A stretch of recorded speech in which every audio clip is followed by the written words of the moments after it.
आलोचना करिबा MAOD 6 block 1 रो किछि इंपोर्टेंट MCQs जेमती प्रथम प्रश्न हला राधानाथ और मधुसूदन का मिलित उद्यम रे केउ संकलन प्रकाश पाइथिला। उत्तर कवितावली। काव्य रे परंपरागत श्रुति सुखकर और अर्थयुक्त शब्द व्यवहार करा जिबा उचित ए कथा किए कहिसंती। उत्तर भामह। वाक्य रसात्मकम काव्यम यह कहार उक्ति। उत्तर विश्वनाथ कविराज। कटक कॉलेज केबे स्थापित होइथिला यह परवर्ती समय रे केबे यह केउ नाम को परिवर्तित होइथिला ना कटक रे 1868 मसीह रे कॉलेज टी स्थापित होइथिला जहाँकि परवर्ती समय रे अर्थात 1875 बेलू रेभेन्सा कॉलेज नाम रे परिवर्तित होइथिला। आउ गोटे प्रश्न केदार गौरी किए केबे रचना करथिले। केदार गौरी राधानाथ राय 1885 मसीह रे रचना करथिले।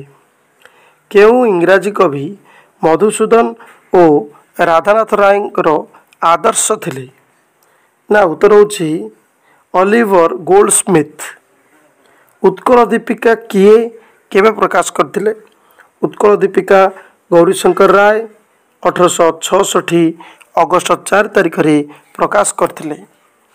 दरबार काव्य वर्णना अनुसार इंग्रेज माने काहाकू राय बहादुर उपाधि देवा पई कटकर बारवाटी किल्ला पड़िया ठारे एक दरबार आयोजन करथिले। उत्तर दुई जन को देवा पई यथा ज्योतिर्विज्ञानी पठाणी सामंत एवं जमीदार गोविंद वल्लभ। दरबार केबे प्रकाश पाइथिला यह केउ प्रकारर कविता। दरबार 1894 प्रकाश पाइथिला यह एक दीर्घ कविता। ओविड वर्णना अनुसार डाफनी आत्मरक्षा पई केउ गछरे परिणत होइछि ना लरेल गछ। राधानाथ वर्णना अनुसार उत्कल मातार विहार स्थलटी केउटी। उत्तर चिलिका। चंद्रभागा काव्य वर्णना अनुसार कामदेव और सूर्य द्वंद्वरु किए प्रतिशोध नेबाकू अपेक्षा करी रहिथिले। उत्तर कामदेव। परशुराम को शिष्य सुमन्यु केउठारे वास करुथुले। उत्तर महोदधी तीरे बेलेश्वर निकटरे। भीम भोई कहार साधक अटंती। अलेख परम ब्रह्मंकर।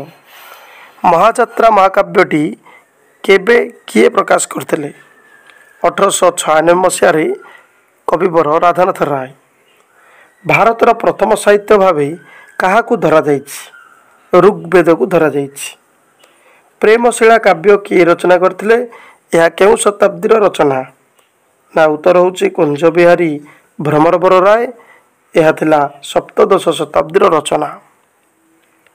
चंद्रभागा काव्य वर्णना अनुसार श्रीमंदिर रे प्रभु दर्शन पाई शेष रे किए आसी आगे दर्शन कले एवं एथिरे किए मर्माहत हेले ना। शेष रे आसीथिले रति और कंदर्प भगवान जगन्नाथ को दर्शन पाई श्रीमंदिर रे जदिओ समस्त देवता अपेक्षा करथिले किंतु शेष रे आसी प्रथम सुजोग पाइथिबा हेतु एथिरे सूर्य देव मर्माहत होइथिले। रसकल्लोलर कवि दीनकृष्ण दास को ओडिशा बाहर प्रचारित करिबारे प्रथम व्यक्ति किए। उत्तर रंगलाल बंदोपाध्याय। ओविड काव्य आपल एंड डाफने अनुसार देवराज किए आ समुद्रपति किए। देवराज होचंती जुपिटर, समुद्रपति होचंती नेपच्यून बा पोसीडन। ओविड काव्य आपल एंड डाफेन अनुसार प्रबल वर्षा हेबा द्वारा जलराशि मध्य किए जन्म नेला। उत्तर पाइथन नामक एक सर्प राक्षस जन्म नेइथिला। उषार मूल कहानी को केउ विदेशी कहानी बहुत प्रभावित करिछि ना। ओविड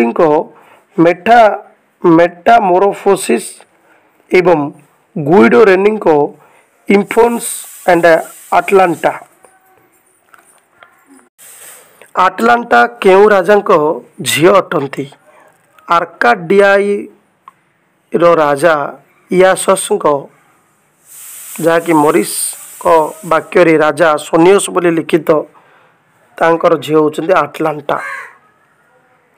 ସେହିପରି ଆଉ ଏକ ପ୍ରଶ୍ନ ହେଲା ଜୟନ୍ତ କାର୍ତ୍ତିକେୟଙ୍କୁ ଭକ୍ତିରେ ସନ୍ତୁଷ୍ଟ କରି କ'ଣ ପାଇଥିଲେ? ନା 3ଟି ସୁନାର କମଳ ପାଇଥିଲେ। ଗଙ୍ଗାଧରଙ୍କ ତପସ୍ୱିନୀ କାବ୍ୟ କେଉଁ ଆଖ୍ୟାନ ଉପରେ ଆଧାରିତ? ରାମ ଓ ସୀତାଙ୍କ କାହାଣୀ। କୀଚକଙ୍କ ଭଉଣୀଙ୍କ ନାମ କ'ଣ? ଉତ୍ତର ହେଲା ସୁଦେଷ୍ଟା। ଦ୍ରୌପଦୀ କେଉଁ ଛଦ୍ମ ନାମରେ ରହୁଥିଲେ? ସୈରିନ୍ଦ୍ରୀ।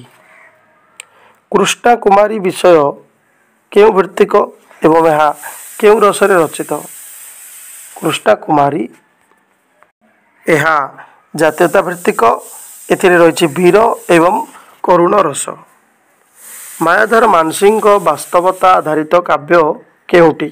ଉତ୍ତର ହେଉଛି ଜେମା, ଯାହାକି ଜଣେ ପୁରୁଷର କାମଜ୍ୱାଳାରେ ଦଗ୍ଧ ଗୋଟିଏ ପରିବାରର 2 ଝିଅ ପଦ୍ମା ଏବଂ ଜେମାଙ୍କର କରୁଣ କାହାଣୀକୁ ପ୍ରଦର୍ଶିତ କରେ।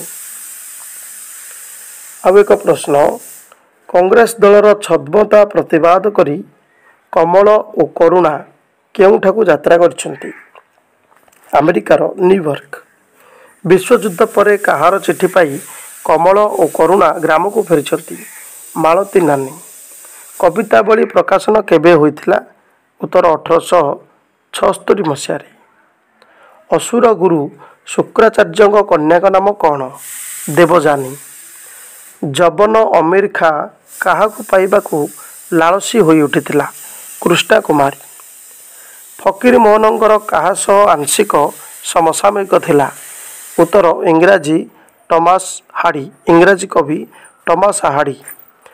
ବିଂଶ ଶତକର ପ୍ରଥମ ଦିନରେ ବାରବାଟୀ ଦର୍ଶକ କବିତା କିଏ ଲେଖିଛନ୍ତି?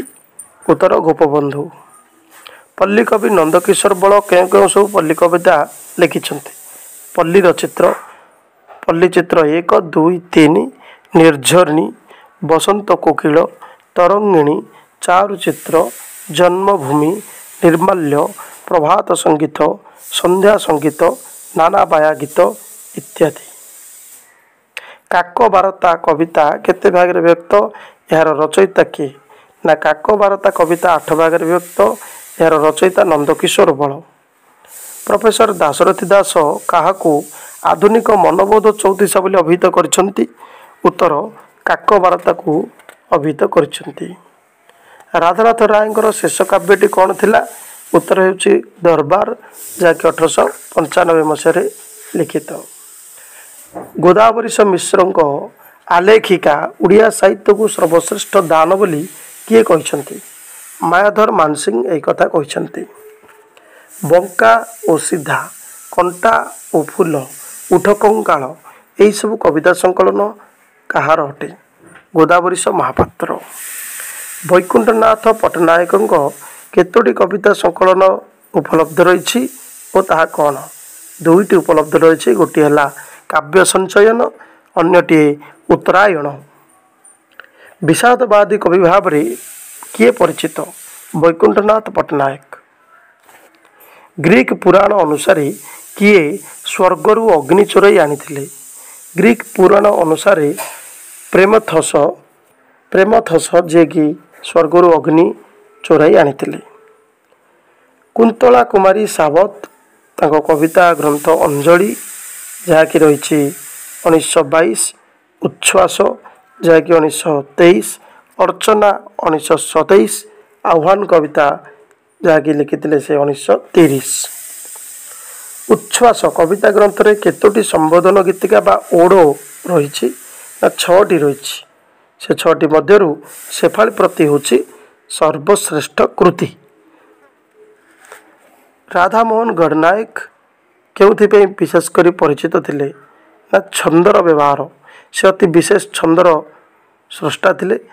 ସେ ପ୍ରଥମେ ଅନୁସ୍ରଷ୍ଟା ବା ଅନୁବାଦ ରଚନା କରୁଥିଲେ ଓ ପରେ ସ୍ରଷ୍ଟା ଅର୍ଥାତ୍ ସାହିତ୍ୟ ରଚନାରେ ମନୋନିବେଶ କରିଥିଲେ। କାଳିଦାସଙ୍କ ମେଘଦୂତ ଓ ଅନେକ ଇଂରାଜୀ କବିତାକୁ ସେ ଅନୁବାଦ କରି ଲେଖିଛନ୍ତି। ଏଥିରେ ରହିଛି ଅନେକ ଓଡ଼, ସନେଟ୍, ଏଲିଜି ଶ୍ରେଣୀର କବିତା, ଯେଉଁଥିରେ ସେ ରହିଥିଲେ ଧୁରନ୍ଧର। ରାଧାନାଥ ଗଡ଼ନାୟକଙ୍କର ମୁଖ୍ୟ କବିତା ଗୁଡ଼ିକ କ'ଣ କ'ଣ? ଉତ୍ତର ହେଲା ଉତ୍କଳିକା, ସ୍ମରଣିକା, ମୌସୁମୀ, ପଶୁପକ୍ଷୀର କାବ୍ୟ, ଶାମୁକାର ସ୍ୱପ୍ନ, ସୂର୍ଯ୍ୟ ଓ ଅନ୍ଧକାର, ଗାନ୍ଧୀ ଗାଥା, ଅବତରିତାରା ଇତ୍ୟାଦି। ଗ୍ରାମପଥ କବିତାର ରଚୟିତା କିଏ? ଉତ୍ତର ବିନୋଦ ଚନ୍ଦ୍ର ନାୟକ। ଓଡ଼ିଆ ସାହିତ୍ୟର ପ୍ରଥମ ସମ୍ବୋଧନ କବିତା କେଉଁଟି? ଉତ୍ତର ହେଉଛି ରାଧାନାଥ ରାୟଙ୍କର ପବନ। ଧନ୍ୟବାଦ।